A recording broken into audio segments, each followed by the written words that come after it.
A continuación, en este video vamos a emitir un listado de estado de cuentas de cajas en dólares en eFactory.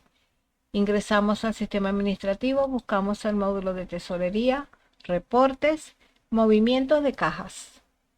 En la pantalla damos un clic y buscamos estado de cuenta de cajas en dólares. Muestra la pantalla, vamos a dejar esta misma fecha. Destino pantalla y aceptamos. Y así obtenemos listado de estado de cuentas de cajas en dólares en eFactory.